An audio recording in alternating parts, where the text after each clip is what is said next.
တောင်ကိုရီးယားမှာရှိတဲ့ရွာလေးတစ်ရွာမှာနိုင်ပွဲကျင်းပနေကြပါတယ်။အဲ့ဒီနိုင်ပွဲကိုတော့မြို့တော်ဝင်ချူရင်းမီကပါဝင်တက်ရောက်ခဲ့တာပါ။နိုင်မှာရှိနေတဲ့လူကြီးတွေကလည်းမြို့တော်ဝင်ကိုတွေ့စီမှာပဲတောင်းတောင်းပြပြနဲ့ကြိုဆိုကြပါတယ်။မြို့တော်ဝင်ဟာသူ့အသည့်လူကြီးတွေနဲ့ရေကောက်ပွဲအကြောင်းပြောရင်းဆန်အရက်ကိုတောက်နေကြတာပါ။ခဏကြာမှတော့မြို့တော်ဝင်ဟာတေသွားသူရဲ့မိမထိုင်နေတာကိုတွေ့တာကြောင့်တွားရောက်ပြီးနှုတ်ဆက်ပါတော့တယ်။တတိကတော်ဆိုသူကတော့ပြန်အောင်မနှုတ်ဆက်နိုင်ပဲကြောင်ဟန်နဲ့တချင်းအောင်ညှိနေခဲ့တာပါ။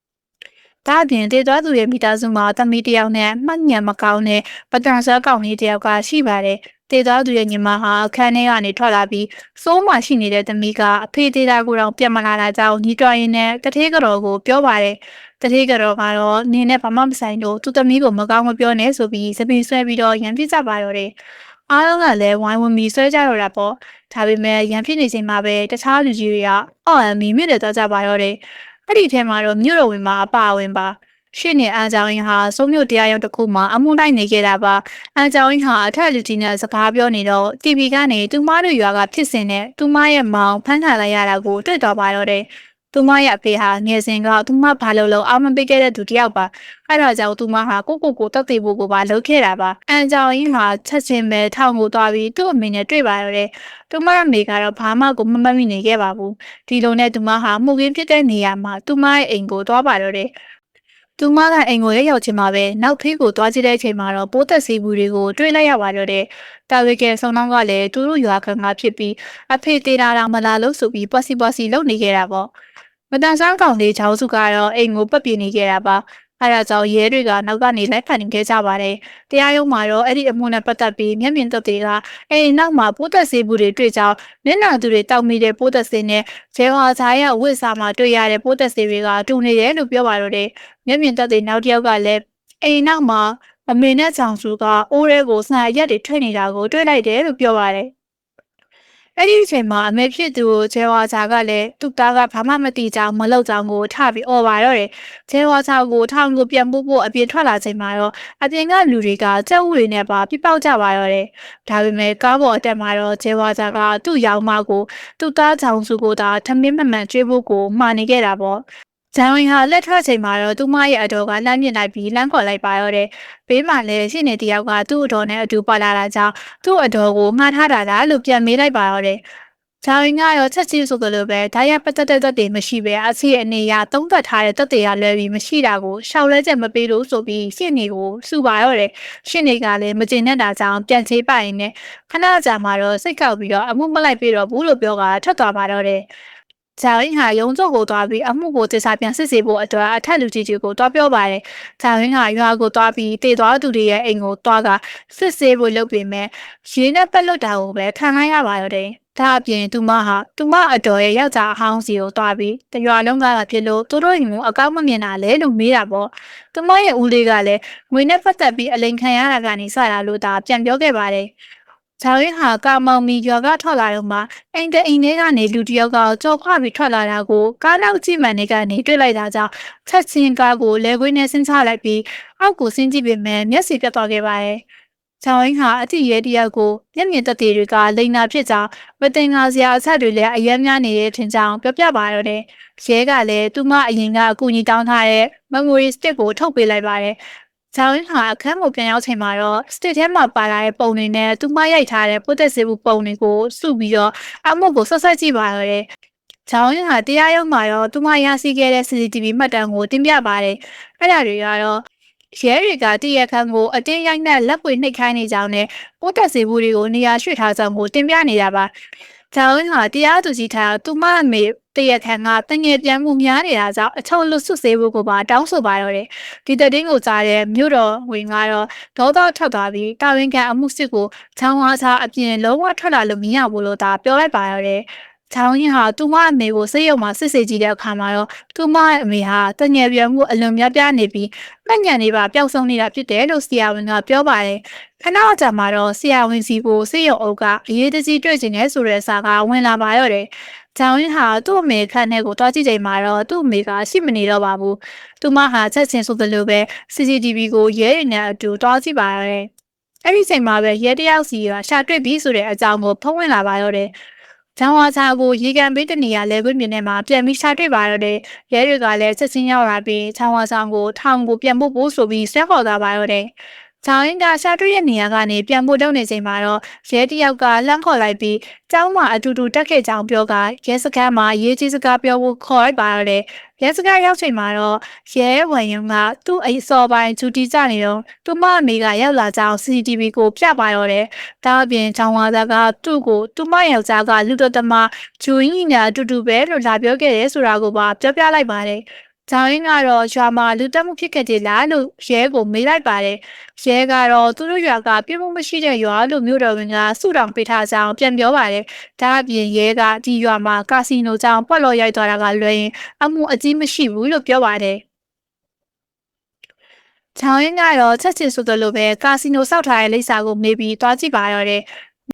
မြို့တော်ဝင်ကတော့သူ့ရဲ့ရှင်တွေကိုဒီလကောင်အထိဝင်ငွေမလွဲဘူးဆိုရင်ကာစီနိုလောက်ခွင့်ကိုဖျက်သိမ်းမယ်လို့ပြောခိုင်းလိုက်ပါတော့တယ်။ခဏကြာမှာတော့မြို့တော်ဝင်စီရာစေရုံမှာအခန်းထဲကိုတာဝန်ခံရှင်းဆိုတဲ့သူကဝင်လာပါတယ်။မြို့တော်ဝင်ဟာတာဝန်ခံရှင်းကိုစေရုံကြောက်ခွင့်တွားလိုက်နိုင်လားလို့မေးလိုက်ပါတယ်။တာဝန်ခံရှင်းကလည်းခြေဝါစာကိုထောင်ထဲသာပြန်ပို့လိုက်ပြီလို့ပြောလိုက်တာကြောင့်မြို့တော်ဝင်ရဲ့မျက်နှာမှာတော့အပြုံးမနဲ့ဝေစာသွားပါရောတယ်။ဂျောင်းရင်းဟာအရင်အမှုလိုက်ခဲ့တဲ့ရှင်တွေကိုဘသူကငှားတာလဲလို့တော့မေးပါတော့တယ်။ရှိနေကြလဲတေချာမမှတ်မိဘူးလို့တာပြန်ပြောတာကြောင့်ဒီအတိုင်းပြန်သွားပါတော့တယ်။ဂျောင်းရင်းပြန်သွားမှရှိနေကမြို့တော်ဝင်စီကိုဖုံးဆက်ပြီးဂျောင်းရင်းကသူ့ကိုလာမေးတဲ့အကြောင်းတွေကိုပြန်ပြောနေကြတာပါ။ဒါပေမဲ့ချက်ချင်းဆိုသလိုပဲဂျောင်းရင်းဟာသူ့အခန်းထဲကိုပြန်ရောက်လာပြီးဖုန်းဆိုင်ကလို့ထားယူတာလို့ပြောကဝင်လာတာကြောင့်ရှိနေကလည်းပြပြတလဲပြတ်သွားပါတော့တယ်။တကယ်တော့ဂျောင်းရင်းကဖုန်းကိုအတန့်ဖမ်းပြီးခုန်စားရင်မှထားခဲ့တာပါ။ဂျောင်းရင်းကညာရင်ချင်းမဲ့သူ့မအိမ်ကိုသွားပြီးဆောက်ပေးပါတော့တယ်။ဒါပေမဲ့ထူးဆိုင်တာကစမ်းမြေမှာဖနက်စကီယာတွေကိုတွေ့ပါခဲ့တာပါ။ချက်ချင်းဆိုသလိုပဲသူမစီကအခန်းထဲကနေဒုတိယကထွက်လာပြီးသူမကိုတက်ခိုက်ကထွက်ပြေးသွားပါတော့တယ်။နောက်နေ့မှာတော့ဂျာရင်းဟာသူမတက်ခက်ခံရတော့ကအဲ့ဒီသူကြံ့ရစ်ခဲ့တဲ့မိချစ်ကိုရဲစခန်းစီကိုယူလာပြီးသူမအိမ်ကိုညကခုံးဝင်ကြတဲ့သူရဲ့လက်ပွေရာကိုစစ်ဆေးခိုင်းပါတော့တယ်။ဒါပေမဲ့ရဲကတော့တာမန်မိချစ်လေးမလို့မစစ်ဆေးဘူးလို့ပြောကထမင်းစားဖို့ကိုထုတ်တာပါတော့တယ်။ဂျာရင်းကရဲဝန်ရုံးကိုတာခေါ်ပြီးတော့စစ်ဆေးခိုင်းပါတော့တယ်။နောက်မှာတော့အခန်းထဲကနေရဲဝယ်ရုံကခြေရာကိုရှာတက်သွားပါတယ်။ချောင်းရင်ဟာရဲကိုမင်းညကခုံးဝင်တဲ့သူရဲ့မျက်နှာမှာမီးတောင်တန်ရာရှိကြောင်းကိုလည်းပြောပြပါတယ်။အဲ့ဒီအချိန်မှာပဲရဲဝယ်ရုံကလည်းသူရှာတွေ့ထားတဲ့ခြေရာရဲ့ဖနက်ဟာဒေကျွန်းကာလာအိုကေဆိုင်ရာဖက်ဆက်တစိတ်ဖြစ်ကြောင်းကိုပြောလိုက်ပါတော့တယ်။ချောင်းရင်ဟာနင့်နာသူတွေကတေတော်သူတရားရဲ့နာရင်မှာဂါဝရပြုတ်နေခဲ့တာပါ။သူမရဲ့မောင်ကတော့အစာစားနေနေရာမှာအစာအသောက်တွေကိုဓာတ်ပုံရိုက်နေရင်းနဲ့တာဝန်ခံချင်းကရောက်လာပါတယ်။တာဝန်ခံချင်းကကျောင်းစုကိုဓာတ်ပုံလေးတွေကြည့်လို့ရမလားလို့မေကခွင့်ပြုလိုက်တာကြောင့်ဖုန်းကိုယူပြီးသူ့မှာပါလာတဲ့စတင်နဲ့ကိုယူပါရတဲ့။ကျောင်းရင်းတော့နာရီခန်းကနေပြန်ထွက်ရချိန်မှာတော့လူမိုက်၃ယောက်ကသူတို့ရှိကိုရောက်လာပြီးအဲ့ဒီထဲကတယောက်ကသူမကိုပါရလိုက်ပါရတဲ့။ပြီးမှသူမရဲ့မောင်ကိုပါစောင့်မှန်ကြကနာရီခန်းမတွေကိုပြောင်းဝင်သွားကြပါရတဲ့။နောက်နေ့တရားရုံးမှာရောတာဝန်ခံရှင်ဟာကျောင်းစုရဲ့ဖုန်းထဲကနေရလာတဲ့ပုံတွေကိုတပ်ပေရဖြစ်တင်သွင်းတာကျောင်းစုကိုပါတပ်တိခံဖြစ်တင်သွင်းပါရတဲ့။ချောင်းရင်းကတော့တရက်လူကတောက်တေကန်တင်သွင်းတာကိုညင်းမဲ့ပို့တာပြောနေပါတော့တယ်။ဒါပေမဲ့ချောင်းရင်းဟာသူ့မောင်ချောင်းစုကိုအရင်ကတည်းကစစ်မေးလာခဲ့ရင်ဘလို့ဖြစ်ရမလဲဆိုတာကိုတင်ပေးထားခဲ့တာပါ။တောင်ခံရှင်ဟာချောင်းစုကိုစစ်မေးတဲ့အခါမှာတော့ချောင်းစုကကြောက်ပြီးတော့အမေးလို့တောင်အော်နေရကြ။ကျောင်းဟာစာကလည်းသူ့သားကိုမမေးနဲ့လို့ပြောကထပြီးတောင်းကျင်ရင်းနဲ့ချက်စင်ဆိုသလိုမိလိုက်တော့ပါတော့တယ်။ဒါအပြင်ချောင်းစုကိုပါတောင်ခံရှင်ကပြစ်မှုဝင်ခဲ့တယ်လို့ဆိုပြီးတော့အရေးပေါ်ဖမ်းဆီးလိုက်ပါတော့တယ်။ကျောင်းရင်းကမြို့တော်ဝင်နဲ့ပတ်သက်ပြီးအဆက်လက်တွေကိုရှောက်ဝဲတဲ့အခါမှာတာဝန်ခံစင်ရောအရင်ကစီနေပါပါဝင်ပတ်သက်နေတာကိုတွေ့တာပါတယ်။ကျောင်းရင်းဟာသူမအမေစီကိုတွားပြီးမေးပြီးမဲ့သူမအမေကတော့သူပဲလုပ်ခဲ့တာသူသားမလုပ်ဘူးလို့စက်တိုက်ပြောနေတာကြောင့်ဒေါသထွက်ပြီးတော့ဒါပြန်လာခဲ့ပါတယ်။သူမပြန်သွားမှသူမရဲ့အမေဟာသမီးဖြစ်သူကိုပြန်သတိရသွားပြီးပြေးဖို့လုပ်ပြီးမဲ့ရဲတွေကတော့အတင်းတန်းနေခဲ့တာပေါ့။နောက်တစ်နေ့မှာတော့ချောင်းရင်းစီကိုဝန်ရုံကတရခန့်အစ်စ်တွေ့ပြီးဆိုပြီးဖုံးဆက်လာပါတော့တယ်။ရဲစခန်းကိုရောက်ချိန်မှာတော့တာဝန်ခံရှင်ကအမှုကသူတို့လက်ထဲမှာမလို့သူတို့ကပဲနေမိမယ်ဆိုပြီးတရခန့်ကိုခေါ်ထားပါတော့တယ်။ဇာရင်းဝန်ရုံကအပြင်ကားထဲမှာစောင့်နေချိန်မှာပဲတရခန့်ကိုဒီတိုင်းထုတ်ပေးလိုက်တာတွေ့တာကြောင့်နောက်ကနေပြီးလိုက်ပါတော့တယ်။ကားရပ်သွားတဲ့ချိန်မှာတော့ဝန်ရုံကတရခန့်နောက်ကနေလိုက်ပြီးချောင်းရင်းကတော့ခေါ်ထုတ်သွားတဲ့ကားနောက်ကနေလိုက်ပါတယ်။ခေါ်ထုတ်သွားတဲ့ကားဟာစောက်လို့ရတဲ့နေရာမှာရပ်သွားတဲ့အခါမှာတော့ချောင်းရင်းဟာကားပေါ်ကိုသွားရှာရင်မေပုံတစ်ခုကိုတွေ့တော့ပါတော့တယ်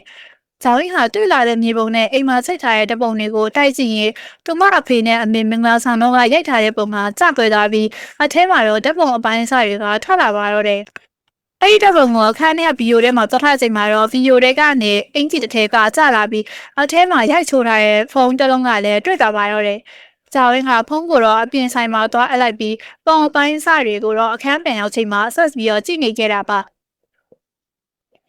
ကျောင်းရင်းဟာပုံတွေအကုန်ဆက်ပြီးတဲ့အချိန်မှာတခုခုကိုသတိထားမိသွားပြီးစိတ်ယုံတက်နေရတဲ့ဦးလေးကြီးစီကိုသွားကထူးမူကဘာတူလဲဆိုတာမေးပါတော့တယ်။ဦးလေးကြီးကတော့အင်ချူမူဆိုတာသူတို့အလုပ်လုပ်တဲ့အင်ပိုင်စီရဲ့သားဖြစ်ပြီးအင်းကိုပိုင်ဖို့အတွက်သူမရဲ့အဖေကရေထဲနှစ်ကတောက်လိုက်ကြောင်းနဲ့စိတ်မကောင်းကြောင်းပြပြပါတော့တယ်။ကျောင်းရင်းဟာစိတ်ရုံအပြင်ကိုပြန်ရောက်ချိန်မှာတော့ဝိုင်ယုံကသူမစီတရက်ခံကပန်းချောင်းကအိမ်ထဲကတခုခုယူခိုင်းလို့ခုံးဝင်တာဖြစ်ကြောင်းဝန်ခံတယ်လို့ပြောပါတော့တယ်။အဲ့ဒါကြောင့်ချောင်းရင်းကချက်စစ်ဆိုတော့လို့ပဲဝိုင်ယုံစီကိုကားမောင်းရင်းနဲ့လိုက်သွားပါတယ်။ဒါပေမဲ့လမ်းမှာကားမောင်းရင်ပါလာရဲ့တက်ပုံကိုလက်ရှိချိန်မှာတော့ရှေ့ကကားကိုမမြင်ပဲရှောင်းရင်းနဲ့ကားတိုင်းမလို့ဖြစ်ကဆေးရုံကိုရောက်သွားပါတော့တယ်။ဇောင်းရင်းကစိတ်ယုံကနေချက်ချင်းပဲဆင်းပြီးစိတ်ယုံတက်နေရတဲ့မြို့တော်ဝင်စီကိုသွားတွေ့ပြီးတပ်ပစ်ကန်အဖြစ်လုပ်ပေးဖို့ပြောပါတယ်။ဒါပေမဲ့မြို့တော်ဝင်ကနေနေပြန်ကောင်းမှလုပ်ပေးမယ်လို့ပြောတာကြောင့်ဒီအတိုင်းပဲထွက်လာပါတော့တယ်။စိတ်ယုံပြင်ရောက်တော့ဝယ်ယုံနဲ့တက်တဲ့တို့ကတိုက်ခဲ့တဲ့ကားကဖန်ချောင်းတို့ဆောက်လုပ်ရေးက truck ကဖြစ်တယ်လို့ပြောပါတယ်။နောက်တစ်နှစ်တရက်ခွင်မှာတော့ဇောင်းရင်းကသူ့အတော်ရဲ့ယောက်ျားအဟောင်းကိုစစ်မေးပါတယ်။အတော်နဲ့ယောက်ျားအဟောင်းကတော့သူမရဲ့အဖေနိုင်ငံရေးတဲကိုဝင်ပြီးရွေးကောက်ခံမှုလုပ်ပေမဲ့အခုလက်ရှိမြို့တော်ဝင်ကအကွက်ကြကြစီမံကလိန်လည်ပြီးသူကရွေးကောက်ခံတာဖြစ်ကြောင်းနဲ့ပိုးတက်စေတောက်ပြီးတည်တဲ့ကောင်းနေလို့သူမရဲ့အဖေကဆဲတဲ့အကြောင်းကိုပြပြပါတော့တယ်ဒီလိုနဲ့ဂျောင်မင်းဟာတရားသူကြီးစီမှာတရက်လုံး9ယောက်ထဲကတယောက်ဖြစ်တဲ့မြို့တော်ဝင်ကိုသတ်သိခံဖို့ပါရှောက်ပါတော့တယ်ဒီတဲ့တင်းကိုတိသွားတဲ့မြို့တော်ဝင်ကတော့ဒေါသတကြီးထွက်သွားပြီးတရက်ပင်ကိုငါကိုယ်တိုင်တက်မဲ့မယ်လို့ပြောလိုက်ပါတော့တယ်မြို့တော်ဝင်ဟာဝီချဲချင်းရဲ့တရက်ခွေမှာစစ်မေးခံပါတယ်။ဒါအပြင်အိမ်ထဲကိုကျူးကျော်ဝင်ရောက်တဲ့သူကိုလည်းတပ်ပစ်ကန်ပြေတောင်းရင်ဟာတရားသူကြီးတွေစီကိုရှောက်တင်ပါရတယ်။တရားသူကြီးတွေကလည်းခွင့်ပြုပေးလိုက်ပြီးစတင်ပြီးစစ်မေးပါတယ်။အိမ်ထဲဝင်ရောက်သူကိုစစ်မေးချိန်မှာတော့အစီသူဟာမြို့တော်ဝင်ကညွှန်ကြားချက်အရကာစီနိုဖွင့်ရင်ဆိုင်ငံတခန့်ပေးမယ်ဆိုတဲ့စကားကြောင့်အဟဲဆူရဲ့မြေချုပ်ကိုယူခိုင်းလို့တွားယူတာဖြစ်ကြောင်းကိုပြန်ပြောပါတော့တယ်။တာဝန်ခံအစင်းကတော့ဒေါသအတော်ထပ်သွားကတိကျတဲ့တပ်တွေကိုရှာဖို့သူ့ဝန်ထမ်းတွေကိုအောင်ကားလိုက်ပါတော့တယ်။ဇောင်းရင်းကပြင်ထားတဲ့ပုံကိုယူလာပြီးကားပေါ်မှာဖွင့်ကြည့်ချိန်မှာတော့သူမဟာဖေရိုက်ထားတဲ့ဗီဒီယိုတစ်ပုဒ်ကိုတွေ့သွားပါတော့တယ်။အဲ့ဒါကတော့သူ့ရဲ့မိမကျွေးတဲ့အစားအစာကိုစားတိုင်းအသက်ရှူချက်လာတယ်လို့ပြောထားတာပါ။ဇောင်းရင်းဟာသူ့မောင်ကိုရဲစခန်းကနေခေါ်လာရင်ကားပေါ်မှာဖုန်းကိုဖျက်ဆီးလိုက်တဲ့သူကအမေလားလို့မေးပါတော့တယ်။သူ့မောင်ကလည်းဟုတ်ကြောင်ပြန်ပြေးရင်ဘာလို့လုပ်တာလဲဆိုတာတော့မသိဘူးလို့သာပြန်ပြောပါတော့တယ်။ဒါရင်းကတော့ထမိုးသွားပြီးဘာလို့အန်တယ်စုကိုမိရှို့လိုက်တာလဲလို့သူမအမေကိုမေးပါရတဲ့သူမအမေကတော့မိနောင်တင်တဲ့ကောင်မလို့ရှို့တာလို့ဒါပြန်ပြေခဲ့တာပေါ့ထိုအခါမှာချောင်းရင်းဟာတပ်ပုံလိုပုံကိုပြလိုက်ပြီးမှတ်မိလားလို့ထပ်မေးပါရင်သူမအမေကလည်းအန်တယ်စုလိုပဲတခေရရဲ့သူတွေလူယုံမာတွေလို့ပြန်ပြေပါတော့တယ်ချောင်းရင်းဟာဒါကနေမကျင်တတ်သေးပါဘူးလူတယောက်ကိုတတ်ခဲလို့ပြန်တတ်တာလားလို့ပါထပ်မေးလိုက်ပါတယ်ထိုအခါမှသူမအမေကအရင်တုန်းကထူမှုကိုတက်ခဲ့တဲ့အကြောင်းကိုပြောနေတာကိုကြားသွားတာကြောင့်ယောက်ျားပြစ်သူကိုအစာတွေကိုစိတ်ခတ်ကြွေးရနဲ့နိုင်ရီမှလည်းမြို့တော်ဝင်နေတောက်မဲ့ဒီရက်ခွက်တီတဲ့ကိုပိုးသက်စေးတွေထည့်လိုက်တာဆိုတဲ့အကြောင်းပြောတော့ကြောင်းချက်ချင်းပဲအံ့ဩသွားခဲ့ရပါတော့တယ်။ဒါအပြင်အတိတ်တုန်းကမတရားတပ်ပြတ်ခံရတဲ့သူဟာချူရင်းရဲ့အဖေရင်းဖြစ်ပြီးအခုတည်ဆုံသွားတဲ့သူနဲ့မြို့တော်ဝင်ချိုတို့ဟာလည်းထိုစုတက်မှုမှာပါဝင်ခဲ့ကြတဲ့တကက်တည်းကအစ်စ်တွေဖြစ်မိခဲ့တာပါ။အမေဟာအတိတ်ကလက်စာကြီးဖို့နဲ့တာသမီတွေကိုကောက်ွယ်ဖို့အတွက်ဒီအစိတ်ခတ်မှုကိုကိုယ်တိုင်ပြုလုပ်ခဲ့တာပါဒီအမှန်တရားကိုသိလိုက်ရချိန်မှာပဲဂျူရင်းတယောက်ကြီးမားတဲ့စိတ်တန်ရာကြီးထိုးနှက်ချက်ကိုခံရပါတယ်ဒါပေမဲ့လည်းအတိတ်ကအကျန်းဖတ်ခံခဲ့ရတဲ့အမေရဲ့နာကျင်စရာဘဝနဲ့လက်ရှိအယ်ဇိုင်းမာယောဂကိုအသုံးချပြီးတရက်ခွေမှာကစားခွက်ပြောင်းလိုက်ပါတယ်သူမဟာအမေရဲ့ယောဂအခြေအနေကိုတက်တည်ပြပြီးဒီပြဿနာအောင်လုံးရဲ့အရင်မြစ်ဟာမြို့တော်ဝင်တဲ့အပေါင်းမတွေရဲ့မတမာမှုကြောင့်ဖြစ်ရတာပါလို့တရက်ခွေကိုဆွဲခေါ်ကြခဲ့ပါတယ်နောက်ဆုံးမှာတော့တရားရုံးကအမေဖြစ်သူဟွာစာကိုအပြစ်မရှိဘူးဆိုပြီးသူငင်းဝင်ပေးခဲ့ပြီးရုံးမာတဲ့မြို့တော်ဝင်တဲ့အပေါင်းပါတွေကိုတော့ထောင်ချလိုက်ပါရတယ်။မဟုတ်ရေဆိုင်ရဲ့ဘောကအနိုင်ထက်မိခင်နဲ့တော်တမီချာကတန်ရောစင်နဲ့နာကျင်စရာအတိတ်ကနေလွတ်မြောက်သွားခြင်းကိုအတိတ်ပဲပွင့်ရင်ဒီနှစ်ပွဲဇလန်တွေကဒီမှာရင်ပြဆောင်ခဲ့ပါတယ်။နောက်ထပ်ဘလို့ဇက်ကန်တွေကိုမူရီကလောအောင်လဲဆိုတာ comment မှာရေးခဲ့ရင် subscribe လုပ်ထားဖို့လည်းမမေ့နဲ့အောင်နော်။